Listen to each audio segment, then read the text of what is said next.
Hi, I'm Justin Rothshank, and I'm here to invite you to the 12th Annual Michiana Pottery Tour, happening on September 23 and 24 in northern Indiana and southern Michigan.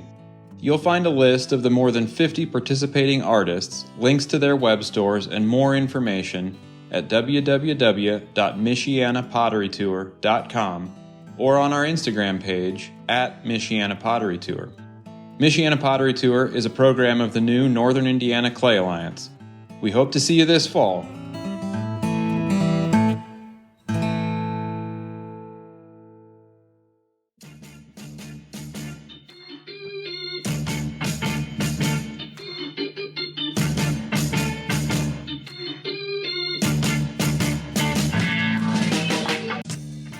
Welcome to the Tales of a Red Clay Rambler podcast, featuring interviews with culture makers from around the world.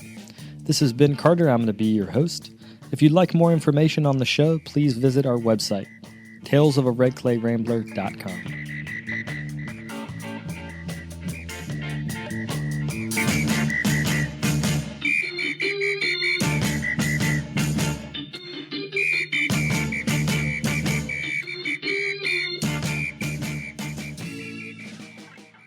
Welcome back to episode 482 of the podcast. Thank you all for tuning in.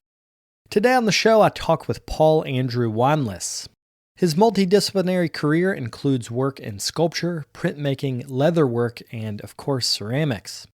In this interview, we talk about labor as subject matter, establishing a style across multiple mediums, and the influence of his longtime mentors Victor Spensky and James Tanner.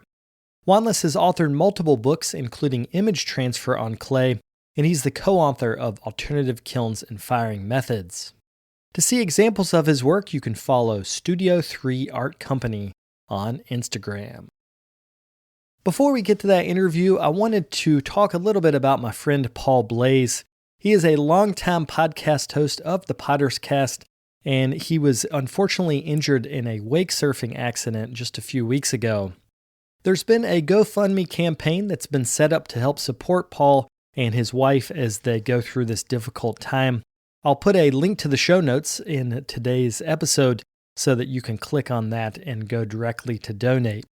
Paul is a generous man and is a wonderful member of our ceramic community, so if you want to support him, this is a great time to do it. So good luck, Paul, and we all wish you the best. Without further ado, we'll get to the interview.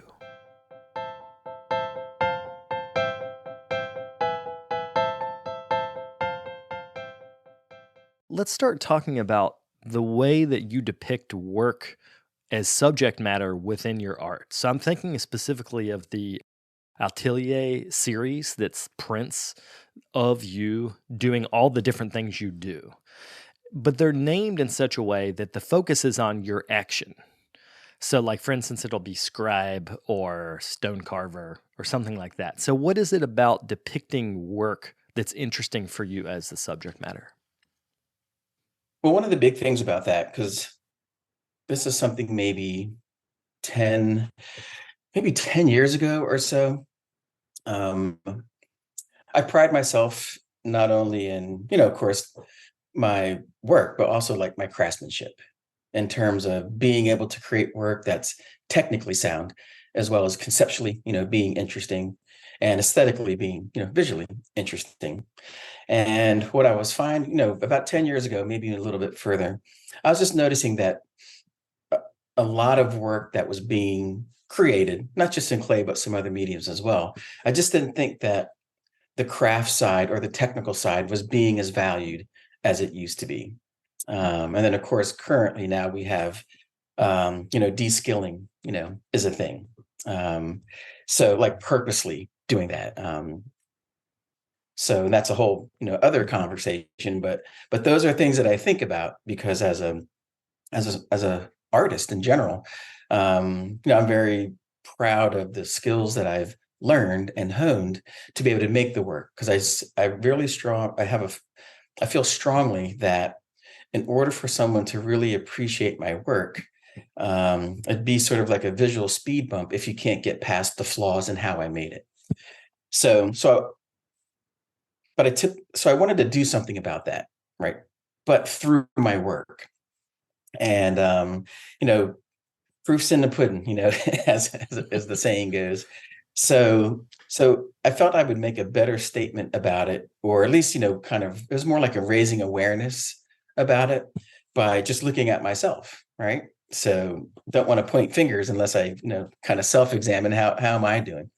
So so eventually I came up with I just love those atelier paintings anyway, from like, whether it's early American art or Renaissance art, where just the artist working in the studio, because that's a traditional format as well. So I've always loved that traditional format. So one of the things I do about with all my artwork is I'm not looking to create new formats in which to make my work. I'm looking to kind of see what's out there, not reinvent the wheel in terms of how people interpret work, but how can I take advantage of that then to create something?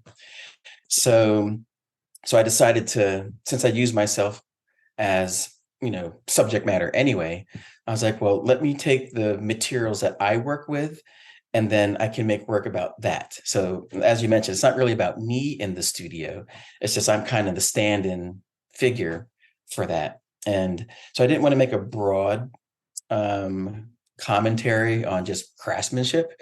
I just figured, like, if I make artwork that technically is sound, like when you look at the actual piece, there's not a crack in it, and there's things like that going on, but it also has the artist working in the studio, then that kind of, like, that should do that's all I need. People will look at it, they'll think about the medium, and then, just like with like medieval art and Renaissance art, one of my favorite things to do when I'm looking at that work is there's always something else coded or embedded in the image. So like with stone carver you mentioned. So with stone carver, I have more of like a classical giant piece of marble on the table, because that's sort of the, you want to kind of emphasize this is a stone carver, with the mallet. But then I have all the smaller things in terms of the table that's in front of it, where all the tools that the stone carver uses, like a little bag of clay there. So a lot of art like that, Renaissance art, has like many sort of like still lives within the piece. And those mini still lives is where a lot of information is. So whenever I do something that's an atelier piece, where it's about the artist working in the studio, it's always something that I actually do as part of my practice, because I don't think I should comment on things I don't do, right? I don't know enough about that medium to make a piece that really makes sense. So this way I can be more subtle with the details, and the proper tools are there. I can put other tools in there as well, that if you worked in the medium, you might use some unconventional tools to work in that, to manipulate that material, as well as conventional tools.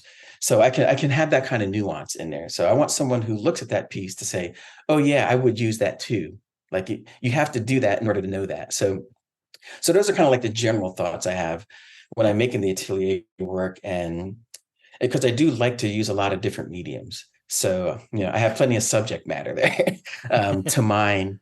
Uh, but so far it's mostly been kind of a single medium that I've been addressing. And I do a lot of research, self-research. So I do have a list of all the different things that I want to focus on at some point. Um, but my process is, like, I draw that first in a sketchbook, and it takes me a while to finally land on exactly what it is that I want to do, and how to do it. And then besides what my own tools that I have in the studio that I use for the little mini still lives, then I do more research in that medium to just look for sometimes like old tools that just don't get used anymore, because some of it is about being celebratory of stone carving for that particular one. So there's some tools and things in there that don't really get used anymore, but it was part of earlier tools used. And so it's not just like a simple statement. It's a point of departure for me, in terms of bringing up that topic, having that image, and then again being celebratory of that material and that process. So, because my work isn't meant to be negative or browbeating. It's meant to be hopefully insightful. Maybe people discover something, or maybe they can look at it and say, hey, Paul's, basically he's generally a ceramic artist, but he does this too. Maybe I'll give that a try. So it really is just more about sharing information, putting some historical thing in there, and then also, the coding, and then the way that I set up a composition. So there's visual lines that connect you to different parts.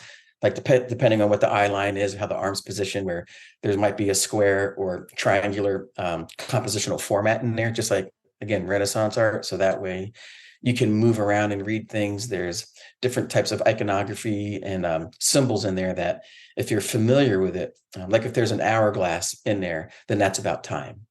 So I always use an hourglass in work if I want to insert that this is a process that takes time. So that kind of emphasizes that. A hammer or mallet is always about work, no matter where it is. So some of that visual language, again, I'm not reinventing it. People already know what those things are or what they represent. So I'm taking advantage of iconography that everyone's familiar with. So that way, when I put in my own symbols, then they can make that connection, what my symbols might mean in, and how they work with the iconography to say what I'm doing individually in terms of trying to introduce to the overall conversation.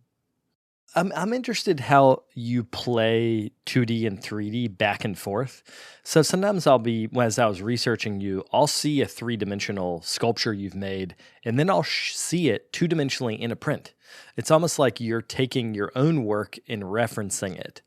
And it seems like you've almost created a universe, a universe of narrative or a universe of storytelling where things pop in and out. So characters reoccur, some of the symbols reoccur, some of the forms reoccur. So can you talk about that going from 2D to 3D within this world you've created? I'm not sure if I can explain that better than you just did. You nailed it. That's exactly what it is. I mean, I appropriate myself. um, so some of it is just for practical purposes. I do want to have that continuity of certain images so people can pick up on it. And also, my style of drawing it's painful. I don't necessarily say that I draw, I erase a lot, and then the drawing eventually, results in the end. So if I'm drawing something, it might take me a while. It starts slow and then I erase, I start slow and then I erase. And then finally, basically I work out making everything starts two-dimensionally for the most part in terms of sketches. I'm a big sketchbook person.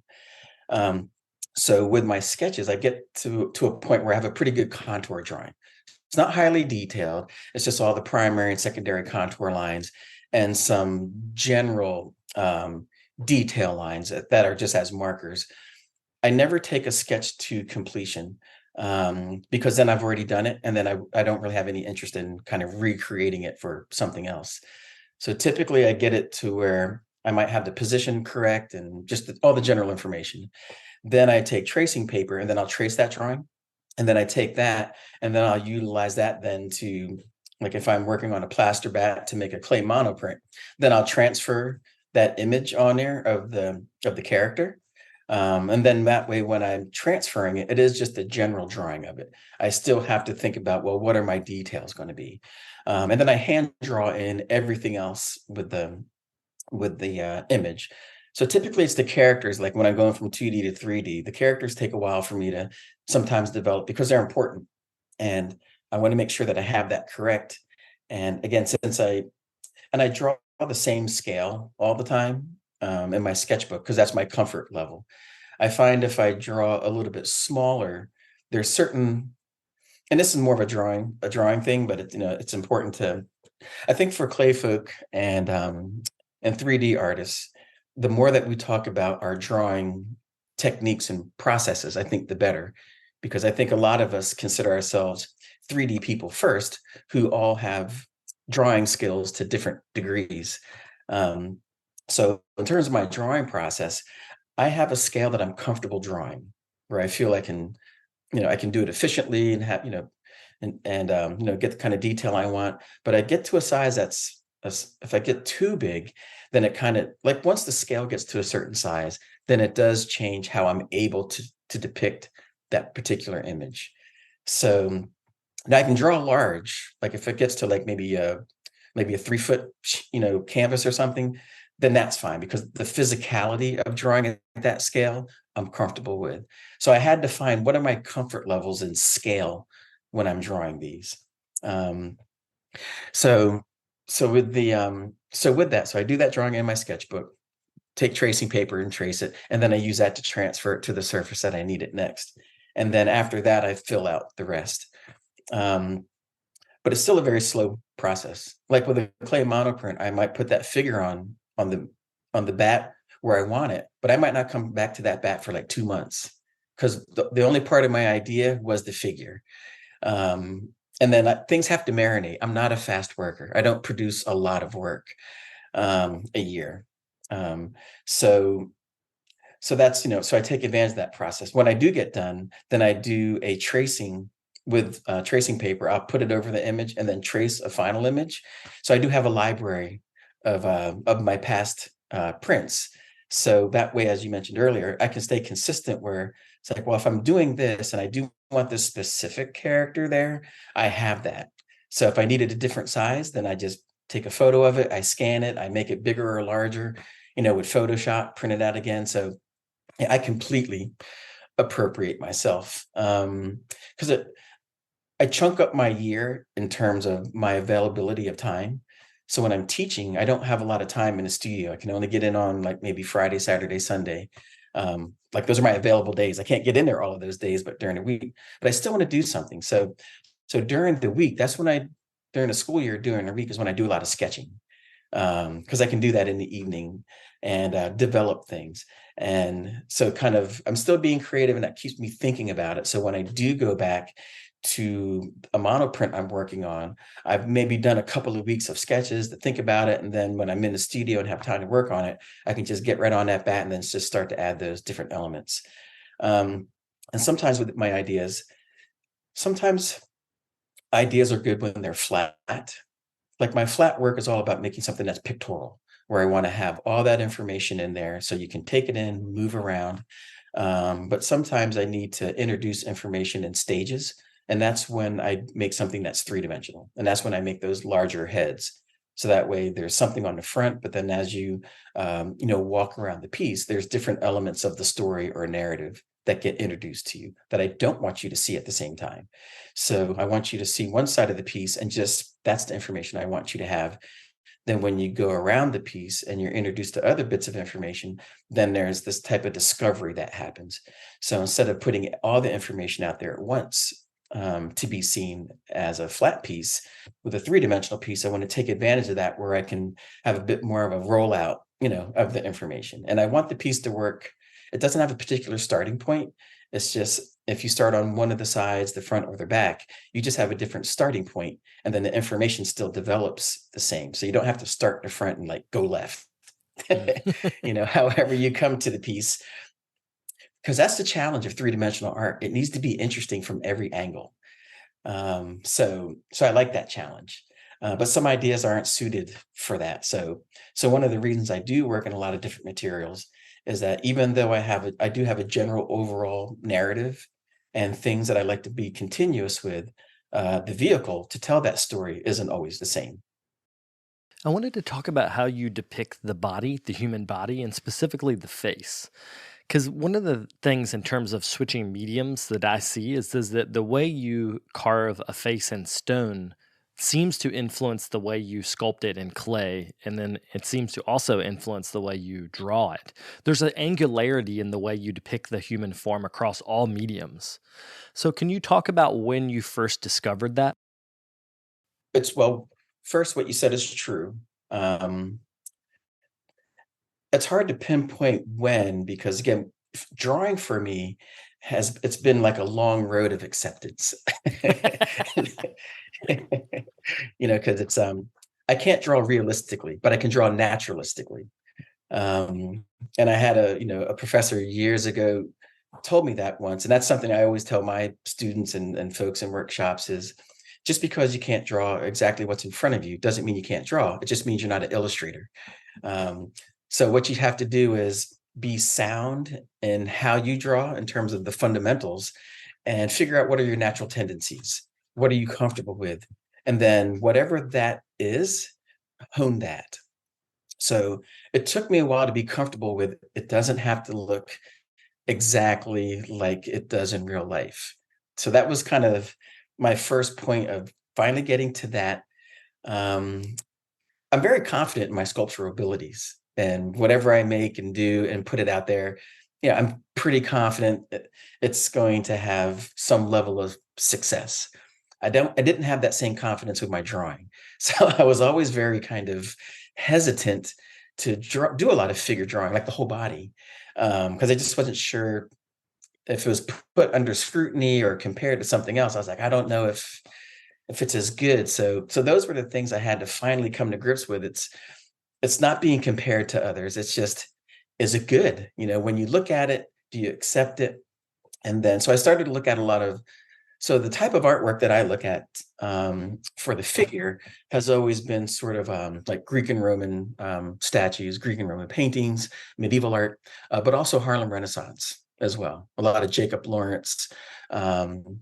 So as far as like the Harlem Renaissance, that style of, because that's more of a stylized version of the figure. Especially Jacob Lawrence is one of my real favorites because he also has a worker series as well.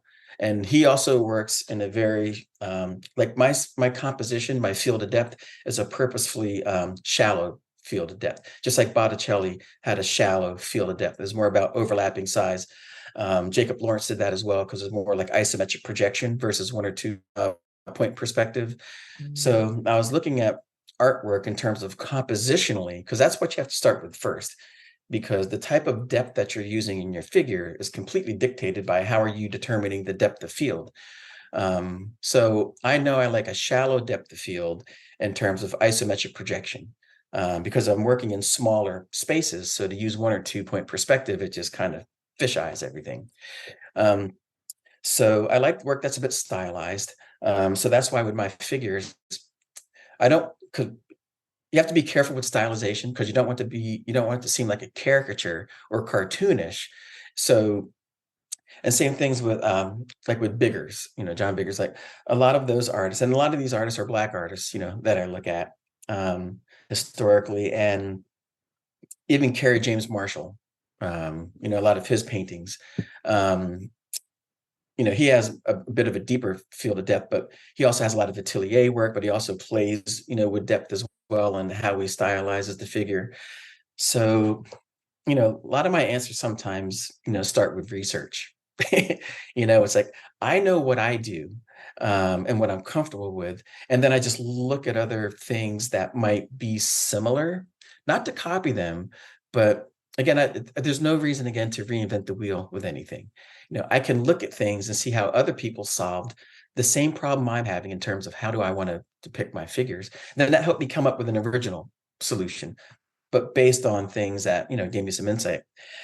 So once I started to, draw my figures a little bit more elongated, and then also I use a point of emphasis too. So sometimes the hands might be a little bit bigger, fingers a little bit longer to maybe emphasize what's going on with the hand. So I do like to take advantage of that. But the particular style of sometimes with the face being a bit more angular is I do a lot of relief carving. So all that relief carving, that's where that angularity comes from.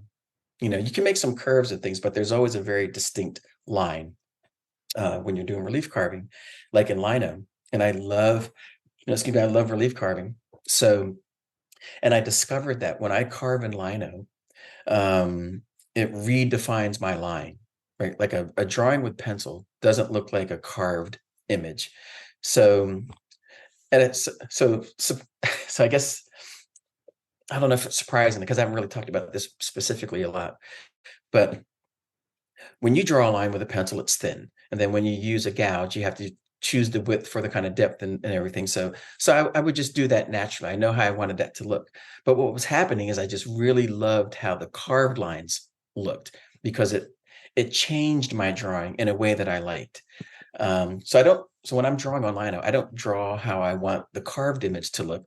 It just goes back to what I mentioned earlier. I'm just doing contour drawings. And then when I carve it, that's when I'm making decisions about how thick or thin my line should be. And from just so many years of carving and just unconsciously, that aesthetic is a favorite of mine. My contour drawings have just kind of gone that way. So it wasn't necessarily a conscious decision for me to kind of draw in that manner. I think it's because I carve so much that my carving has informed my drawing. And that's one of the reasons I do like working in other materials, because working in other materials then informs how I work in clay. So I don't have a clay solution to work in clay. I have these other solutions that I can then apply to clay. And with the three-dimensional work, you're correct, where when you're carving stone, like when I carve heads out of stone, that's a reductive process. Typically with clay, making heads or faces, for a lot of folks, that tends to be more of an additive process. Um, so when I am making a clay head, I do tend to I think about what I'm going to do more in a reductive nature versus an additive nature, where I put something on, and like if I'm putting a nose on, it's maybe like this long triangular piece that I put on, and then you kind of like push down on the edges to form it that way. Like I still will apply um, something to the surface, but then I will maybe, grab one of my loop tools and then more carve it into the shape versus using my fingers to model it into the shape. Sometimes it's a combination of the two.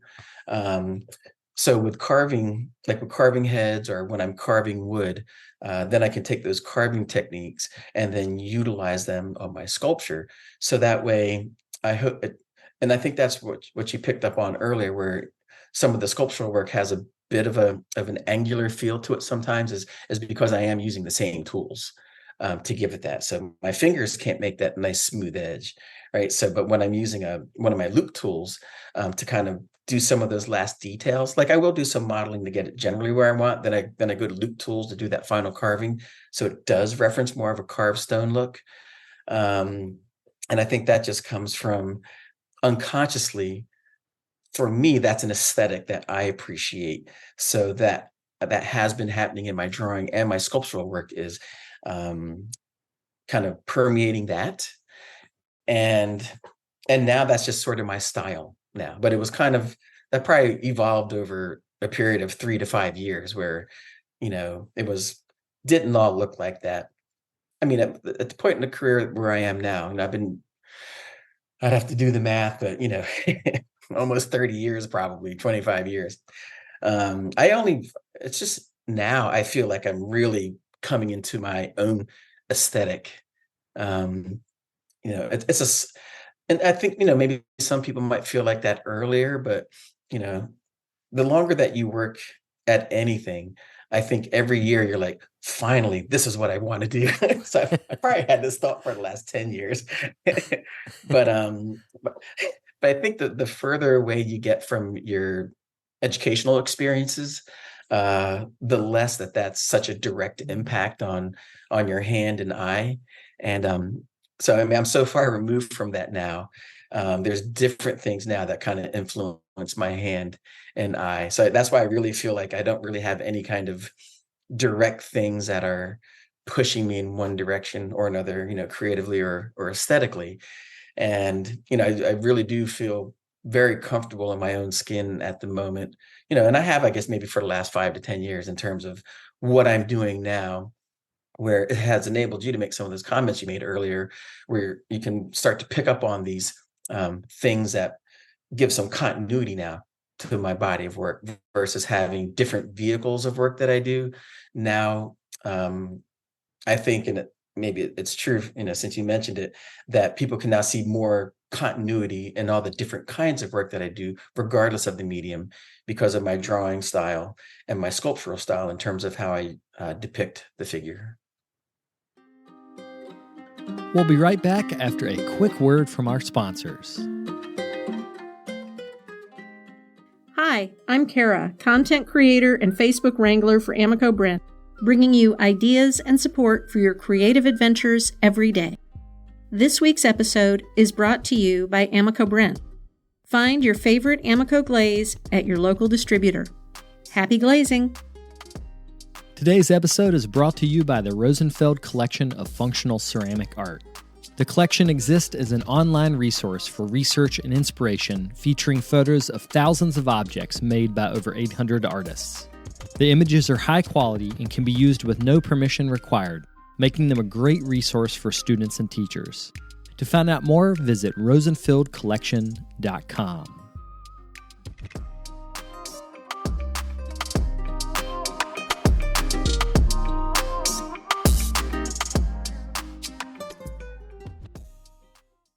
Well, I want to use this as a segue actually to go back and talk about education, because you mentioned you've been, a long time out of grad and undergrad. But I wanted to start with your time in Delaware with Victor Spinsky, and the thing I wanted to talk about is I heard on another podcast you mentioned that your time with him total was probably 10 years, and it was because you would go to school. Then take a semester off, but work for him. So it was almost like you had this on and off relationship with academia, but not with him. You had a relationship with him that was ongoing outside of school. So can you talk about that relationship and what you learned from him? Yes, it was. And these kind of relationships are interesting. I mean, I'm a historian too of the field. I love talking about, what's now the old days, which is just when I was younger. But so I grew up in Delaware and I went to school later in life, but I had to work full time. So I commuted to school, every day, back and forth, about 45 minutes each way. I know it sounds a lot like walking uphill in snow every day, but it really was, my parents had, my parents were both deceased at the time, they both had died. So, I was making my own way in life. So, but I still wanted to go to school, and Victor just happened to teach at University of Delaware. So I didn't go there because Victor Spinsky was there. I had no idea about any of that. I mean, I grew up in a small town. Smyrna, Delaware is small. It's probably just a couple thousand people there. Mostly like back then, a lot of farming, chicken farms, things like that. It wasn't as developed as it is now. So my first introduction to art was Good Times, with J.J. Walker, and seeing the Ernie, seeing the painting in the beginning, that was my introduction to art, and that's, again, if you look at that painting, figures are stylized, right? Very much like, so that's what I knew about art. So I was aware of what was going on in New York a little bit because you would see it, on TV sometimes, with, Basquiat and, so, Warhol back then with the factory. So a lot of that is like early influences, because University of Delaware was not that far from Philly, or New York. So when I went to school, it wasn't for clay. I went there and I just like everybody else took 2D design, 3D design, and I wanted to be a painter because, I did that in high school, and my mom always told me how, good of a painter I was and everything. So in my first 2D design class, we did a drawing and then typical critique, we put the work up, and then we're looking at all the pieces. And then I looked at my piece, and then I'm looking at everyone else's. And that's when I realized, I said to myself, my mom's been lying to me because she was just saying mom stuff. And I was like, wow, I thought I could draw. Everybody told me I was so good. So I was like, I got a lot of work to do. So that was my fall semester. So I took the ceramics class. Victor was a professor. Because Victor still taught all levels. He didn't just teach intermediate and advanced. He always taught a beginning class, and then the other ones as well. So I happened to have Victor, and he was just, this fun, quirky kind of person, who just seemed to know everything. So, but I thought that's what professors should be. I was just like, wow, this is great. Whatever question I have, he can answer. It's wonderful. And then at the end of the semester, and this is always it's a professor thing. So where you can realize as a student how you're doing or how the semester went. So at the end of the semester, Victor was the first person to say, "Hey, are you signing up for the ceramics too?"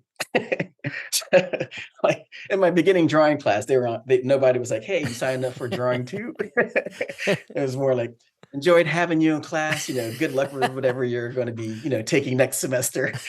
There's no tacit invitation to return. And I was like, "Huh, okay." I was like, "Yeah, I'll come back." So it really was that. He encouraged me, saw something, and invited me back. And as a professor now, I'm very aware of that, where how everything that we say to our students, it's important. We shouldn't take anything for granted in terms of, we shouldn't have any kind of like off comments, because that could really mean something to the person you're saying that to.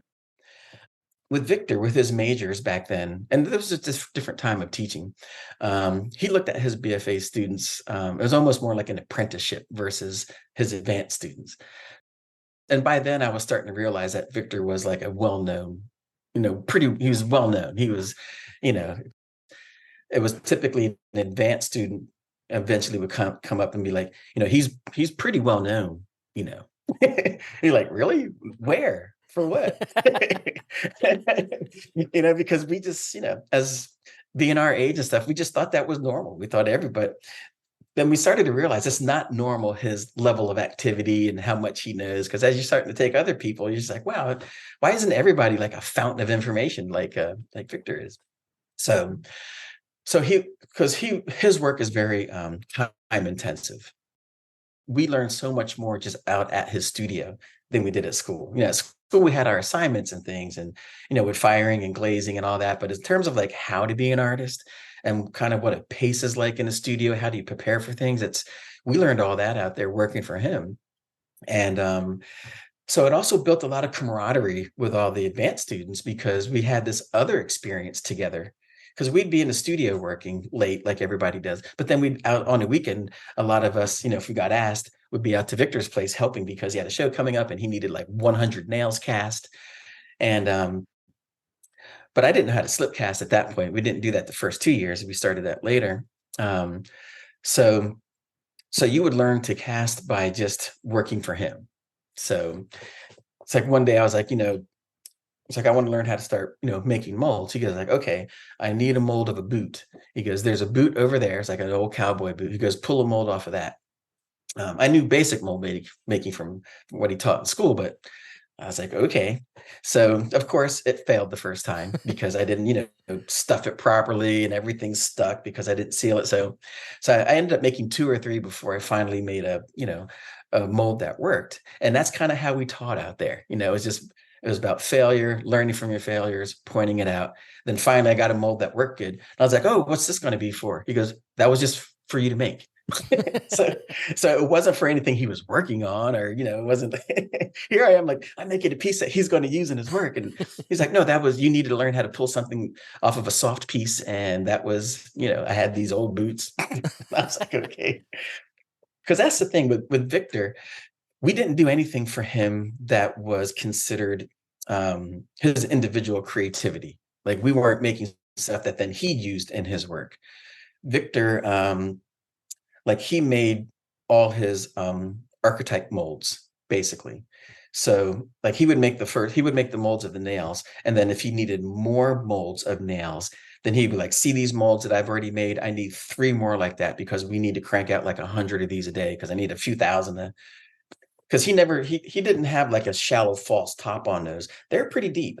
So, we did like hundreds of nails to make a layer. So when you're looking down into the can, it looked like you're looking down into lots and lots of nails, not just like a thin layer.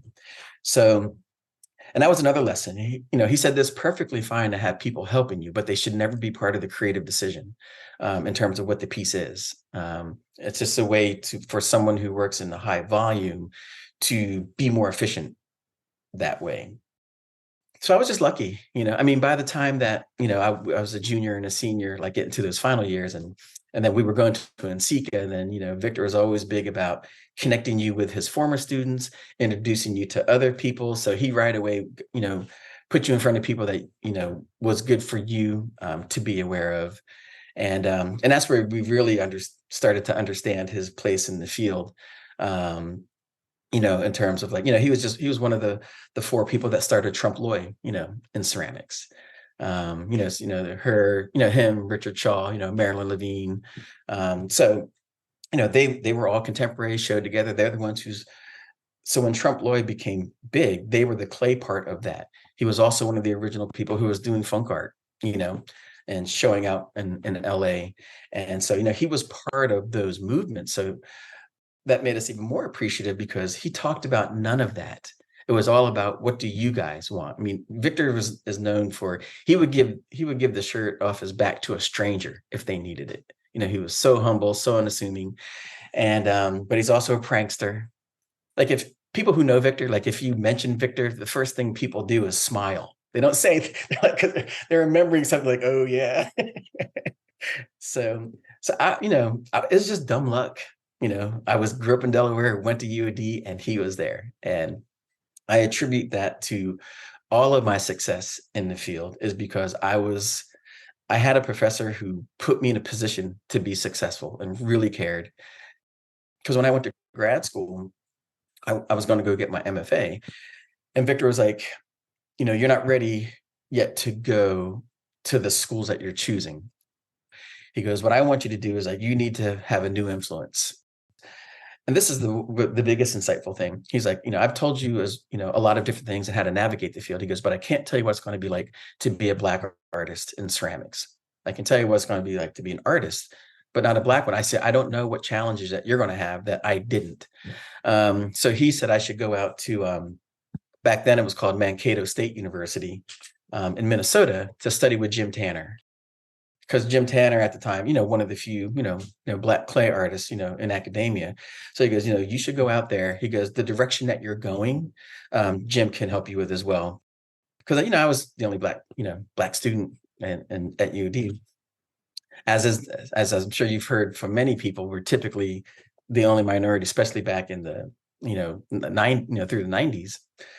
I was like, so where does he teach? And he's like, well, he teaches in Minnesota. I was like, where? I don't think I'd have been any further west than Pittsburgh at that point. So I went out there, I had a pickup truck back then. So, filled up my pickup, drove out there, and it was a great experience. Jim and I, he became like a father figure to me. Because as I mentioned, my parents died when I was in high school. I was adopted and they were older. So they passed away. So I didn't really have a father figure after high school, and that, to a large degree, Victor kind of played a role like that for me because he knew my situation. But with Tanner, we became extremely close pretty fast. He was a bit of a tough love kind of guy, but from the East Coast, and my work was getting what I thought was pretty good. I was kind of feeling myself a little bit. That's when I got there. I was like, I'm in grad school. I'm in this new place, and so my first critique, it's him and Roy Strasberg. Was other clay professor out there as well. So Jim's looking at the work, and I went through my whole thing about pouring out my soul about this is what the piece is about, et cetera, what all these things represent. And again, it's just like this rectilinear form. He's just sitting there, and he has like he's kind of like stroking it a little bit, and he's like, that's all bullshit. And then he left. That was my first critique. Wow. And I was like, does he not like me? Does he not like? He was so nice when we were talking before. And I was like, I called it Victor, because there's no such thing as email and cell phones back then. So I called Victor. I was like, I don't know if I should be here. So he's like, it's fine. It's fine.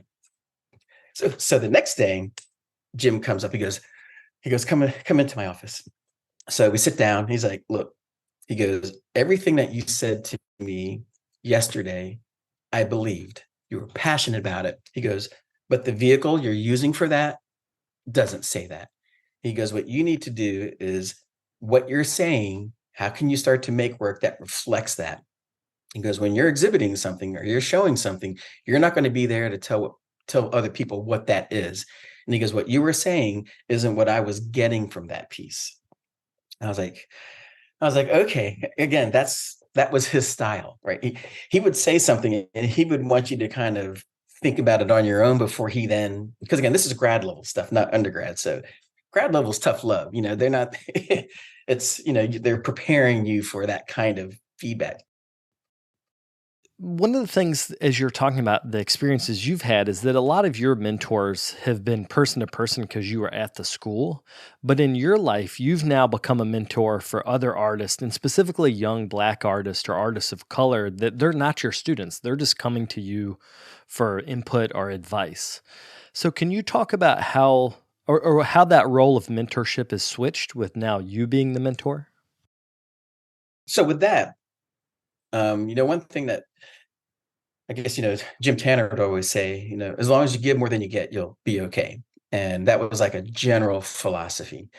And, I've been very fortunate to have people in my life that were my network for me, would former professors, and then my professors would introduce me to other artists. And then, so I was very aware about how other people can be helpful to you and for you and be supportive of you, even if you're not their student.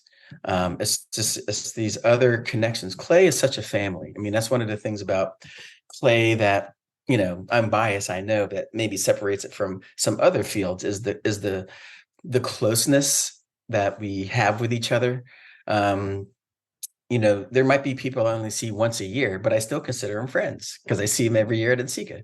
And sometimes they're like, well, do you talk to that person all the time? I was like, no, we really just pick up where we left off every year. I was like, well, friends are people you see all the time, right? I was like, I've never really thought of it that way. So it's kind of a different mentality in clay.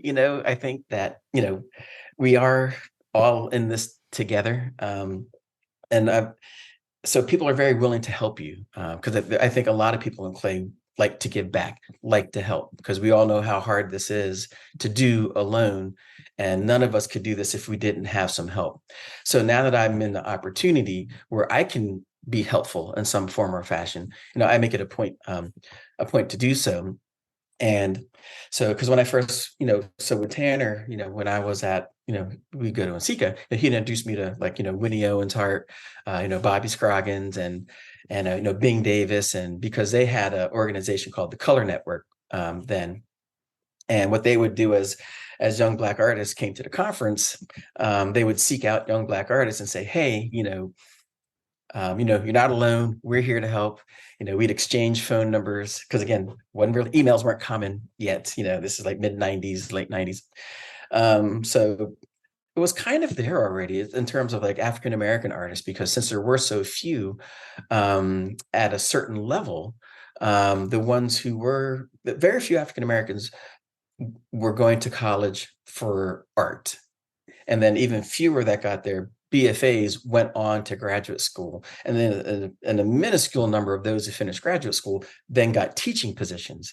So if you were going that pathway, you just inevitably knew everyone else or knew of who else was out there because it was such a small group. My last year at Arizona State, I wrote a paper called Guest at the Family Picnic. And it was about that because everyone told me how easy it would be for me to get a job because I was, a Black clay artist, and, people were just dying to hire more colored faculty and stuff. And I was like, is that true? So my art history professor, well, you need to do a thesis paper. So I did that. So I found out who was teaching across the country. And I was at 4-year schools I focused on, and I found 12 African-American ceramic professors around the country. And that was it at that time. And this was 97. So I just focused on at 4-year schools. And then it was an interview, where I had 10 questions, a standard kind of interview where you can ask the question, but no follow-up questions, right? So that way every interview was the same. But my last question was, do you know anyone else? So that enabled me to meet other artists. I already knew some, but that's how I, James Watkins was on a list. And so I talked to these different folks, but the thing that came through, it was like and this is still the case now. A lot of African-American artists or African-American students are still first generation going to college. And now there's even fewer opportunities in the arts than there was when I got out. So it's not something that's encouraged to go as a major. And they said that visibility, a lot of young people just don't see people who look like them being successful. And that gets back to my art history point, where I was looking at art history books and I didn't see any people of color in my 2D design books or my 3D design books. Martin Purrier was always the Black sculptor in there, but there weren't any. Clay wasn't represented really at all. So part of it, that's one of the reasons I wanted to get more into critical writing, is because people of color and different walks of life, they weren't the people writing about art. So there just needed to be more people from different walks of life who wrote about art, so that way art history could be more inclusive. So that's just kind of a theme that was always coming up. So with NCECA, meeting those folks, right away, I was like, I'm so thankful that, Winnie was helpful, because if an opportunity came up that maybe Bobby couldn't do, he would like, you know what, well, why don't you ask this person? So I got to know them better through the years, simply because there was that network. So it was very helpful. So now fast forward later, where I got to later on in my life, whereas I've, after I, had, written some books and things like that, and was starting to exhibit a lot. And, I found myself in a position where I could start to do that. So, always at the conference, I always try to, find, look for new faces and introduce myself. It's much easier now, with social media and everything, because people are just more aware of each other. So it's easier to reach out to folks. So that's made it a little bit easier, but I still think, as far as like specifically African American ceramic artists, there have been gains, but the gains haven't been proportionate to the amount of time that's passed. So there are more African American ceramic artists, but not like 10 times more. When I got out of school in the late 90s, it's still not a big percentage. The visibility is a little bit better because of social media.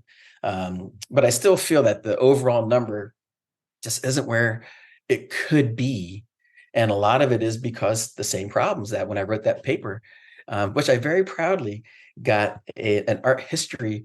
There's an art history contest for the thesis papers that were handed in, and I got second in that. I was very proud of getting the Rudy Turk Writing Award because that was an art history thing. But because my conclusions were is that there wasn't a lack of talent, there was a lack of visibility. And since there was a lack of visibility, then there wasn't that impetus to say, I can do that, because no one could point to someone and say, I could do that. So I felt like the more successful I could be, like giving workshops or lectures and stuff, just being there was what was needed. So that's why I'm very active in the field. So when I was in Mankato, Jim Tanner was on the board. He was the president of NCECA for that run. And then that's something with NCECA I still bring up because, I dearly love NCECA and I was on the board, but it's about being visibility, right? So with him being on the board, if you went to the conference during those years, you saw that the president of NCECA was African American. So change. My dad always used to say, change comes from within, not from without. So he said it's one thing to tell people what they should be doing. He said, but if you really want change, you need to be part of what you want to be changed. So I've always had that attitude. So a lot of people have like my work is very much about being a Black artist, but my work isn't overtly about that. But that's why all of my characters are brown or Black. So when you go to a museum or a gallery, when you see things on the wall, it's people of color. So the way that I try to be visible and try to make African American art, visible is just through how I, do my imagery as well. And there's other things in there that reference it as well. So someone who's like me can go and maybe see my work and they'll kind of notice those things in there. The features are like mine. They're distinctly African American features. They're not European features. So it's just little things like that. So I've never been like my work isn't like Victor's, or my work isn't social political. It's not activist, but that doesn't mean I'm not as mad about these things and have the same kind of energy behind wanting change. I just have a different path in which I approach that within my work. So I like for people to look at my work and discover that after looking at it for a little bit, like, oh, okay. Well, I think also the work you do mentoring people, that is radical. Like that is change. Like you helping younger artists to realize that they can do it in ceramics. I think that is more important. This is my opinion, is more important because it's one-on-one than making a piece of art that says exactly the same things that you might say to that person. Yeah, I totally agree with that because it's a multi-pronged approach, So besides me being visible personally out there doing things, so they can like, oh, someone who looks like me can write a book or can write an article or can be on a board or whatever, or be in exhibitions. That's one way. And then artwork, hopefully, is another way. But yeah, the one-on-one, which I'm used to, is the most powerful. So, but even with that, I don't know if my approach is right. I still like I want people to know I'm available, but I don't like to make a big deal of it. this is my own, like if I see a young, a new African American artist that might pop up on social media, I don't go in their actual feed and say, hey, let's talk sometime, love your work, blah, blah, blah. Like I'll DM them, so it's never been about, for some reason, I don't want, and I think it's more of a perception thing. I don't want people, I don't want to make a big deal about what I'm doing. I just do the work. I reach out, I contact people, and it's not about being recognized for doing it. Right. I mean, so that's why I don't like, I comment on people's feeds and things, but that's not the place where I say, hey, let me mentor you. Let me help you. I'm available. So I'll make some comments saying, hey, really like your work, like that kind of thing. But then I'll, message them privately and say, hey, and what I've been doing the last 5 or 6 years, what I do is when I contact them, I say, hey, really enjoy your work. If you'd like to get some feedback sometime or talk, we can maybe do a Zoom call or something. And so I've got to meet a lot of new artists as I see them pop up that way. And then we start to, develop a relationship, or at least they just know, I saw their work, I liked it. If they want feedback, I'm happy to give it, or any other kind of advice. Or if I'm maybe putting a show together or something like that, then, I would love to maybe include them, keep that in mind. So, and I have been able to develop a lot of good relationships with artists over the years. Because I think for me anyway, I think it's, because I'm genuine and sincere about it. And I just feel like if it's a one-on-one offer, that sincerity comes through stronger, that in terms of how I approach it. And they're less scared, because the thing is, you are an elder in the community that has success. When they meet you, they're not. So one-on-one, it kind of, I think, can break down some of because sometimes social standing gets in the way. It does. So, and again, everyone has their different approaches. But I found that to be pretty good. Because I think if you contact someone not publicly, then they know you're serious. You're not just saying it to say it. Not that people who do things more publicly, that's a bad thing. It's just not my style. And that's because of my personality. I still feel that all of us, we work best when we stay true to our personalities and not do things in a way that seems out of our personality. So just like I said, with my work, all that information's there about things I'm very concerned about, but it's a slow burn, or it's you see the image, you like the image, but as you look at it closer, then there's these other things that might bring insight to other topics. It's not like the first thing you get hit with. And I feel like sometimes when you're speaking with someone, and it's more of like a platonic kind of approach. I took a lot of philosophy too, and it's more so about, I'm not trying to use rhetoric. Like Plato they were talking about the difference between rhetoric and like philosophy, where rhetoric is where you convince a large group of people about something, but it eventually goes away. Where with philosophy, it's about making one person believe, right? So, and then it's make it part of what they think. So I kind of take that approach to it, where, if people can see and understand my point of view and what I have to say and what I'm saying, then they might be more apt to consider it and then say, well, maybe this should change what I think about, X, Y, or Z, or whatever kind of social political situation I am kind of. Because some of my atelier work is very much about, yes, Black people carve stone, Black people do leatherworking. So it's very much upfront in terms of, hey, look, but by being about the material and about the medium, that's what they're getting first. And then hopefully like, oh yeah, his characters are unconsciously, they see it's a Black person. So, because I want to normalize it.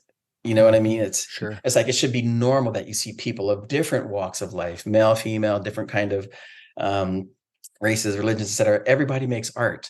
So, but for me, that's the approach that I do it. And that goes with the mentorship. Like when I talk to younger artists, or any artist, that's one of the things that I stress is about, be true to yourself and the aesthetic that you think is important. Stick with that, because sometimes, like any minority, whether you're Black, Latino, there's a certain aesthetic sometimes that's stereotyped to that culture. My work doesn't like directly address some Afrocentric, let's say, type of topics like directly, but it's still Black art, right? So it's art, but it's still Black art. Just any Black person who makes art, that's Black art.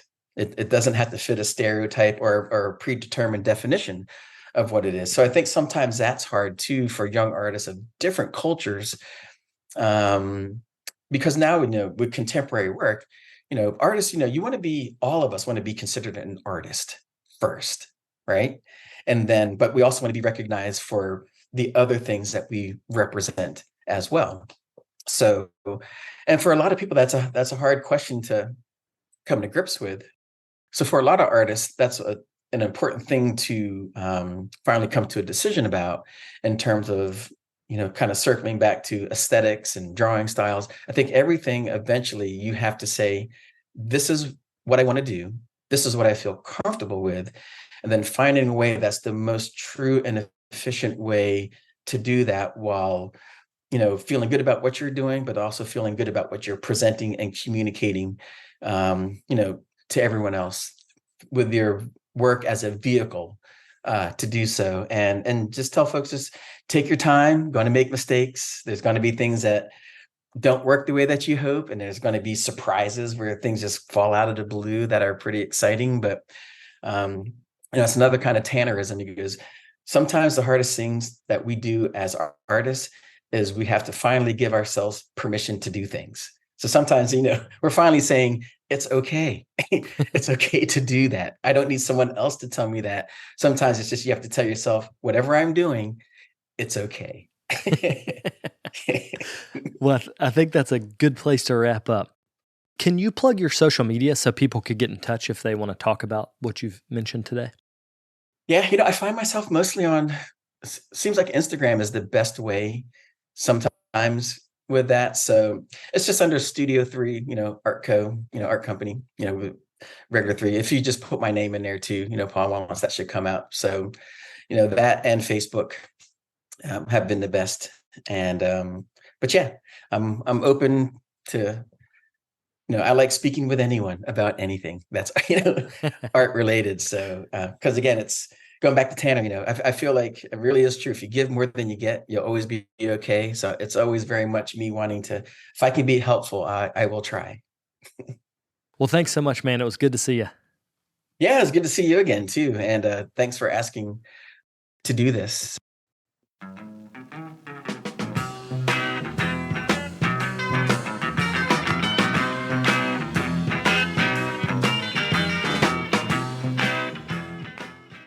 I'd like to thank Paul for coming on the show. It was a pleasure to chat with him about his work and his multifaceted practice. It's nice to talk to someone that does everything. We didn't get into all of the different areas of his art practice, so I hope you guys will check into Paul more. You can follow him on Studio 3 Art Company on Instagram. Before we go, I'd like to thank today's sponsors. That's Amico Brent, the Michiana Pottery Tour, which is coming up September the 23rd and 24th, the Archie Bray Foundation, and the Rosenfield Collection of Functional Ceramic Art. If you're interested in becoming a sponsor on this show, you can get in touch through our network website. That's brickyardnetwork.org. I'll be back next week with another episode. Thank you all for tuning in. If you'd like more information on the artists on the show, or if you'd like more information about the workshops and events that I'll be having in the next couple months, you can follow me on Twitter, Instagram, and Facebook under Carter Pottery. Another great way to support the show is to leave me a comment on iTunes. To do that, search Tales of a Red Clay Rambler under iTunes Podcasts, and you'll find a page that's linked to our show. Thank you guys for the support.